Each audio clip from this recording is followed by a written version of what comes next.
Hi everybody, Psychology of No, we're on lesson 11 and I want to talk about why it is that we sometimes think that no hurts.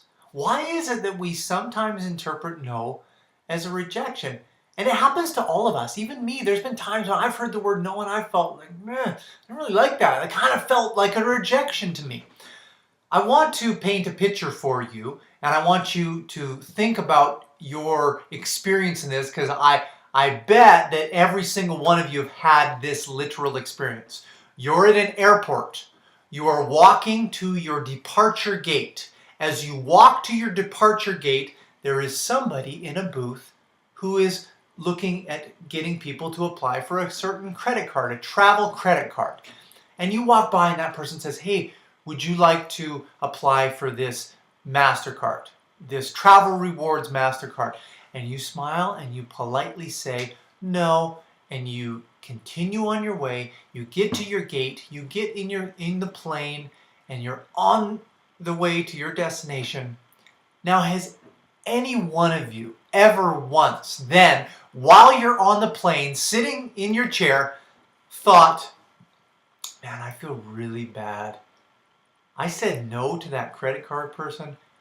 They're probably distraught. I wonder how they're feeling about just the way I rejected them.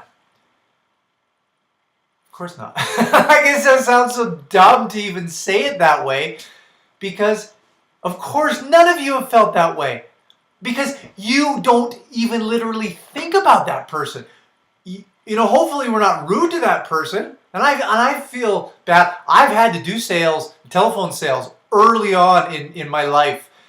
When I got first married, it's about the only job I could get while I was an undergrad student. So I have sympathy and empathy literally for the very hard frontline sales people. But when you're on that plane, you're not thinking, you're not torn inside because you rejected someone. You're not torn about their emotions. You're literally not even thinking about it. So if that's the case, why should they be concerned about the rejection from you? Because you didn't reject them. This same analogy applies in direct sales, network marketing, any form of sales for that matter. No isn't a rejection. So then why is it that we interpret it as such? Well, here's the thing.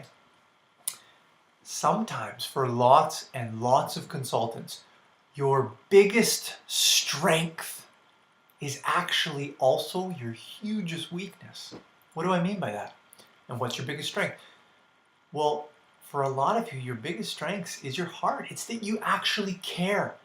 You truly care about helping other people. And you might have something, you believe that this business can really change your life and you care about their life. You care about empowering them and helping them. And your intentions are pure. But you're putting your heart out there. And when you're putting your heart out there, when someone says no, then it hurts your heart because you're putting your heart out there. And so, what am I trying to say? Am I trying to say don't put your heart out there? No. I don't want you to eliminate that strength. I want you to have your heart out there. But I need you to see it for what it is. That when you put your heart out there and then interpret a no as a rejection, as a hit against your heart, you're making it up. It isn't real.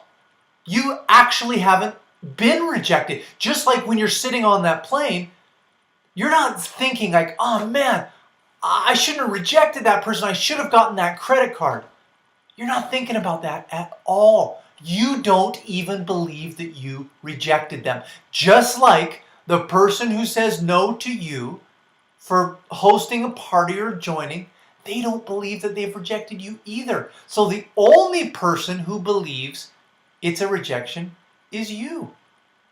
It's right here, nowhere else. So don't lose your heart, but understand reality, that your interpretation of a rejection, it's fiction. It's just right here.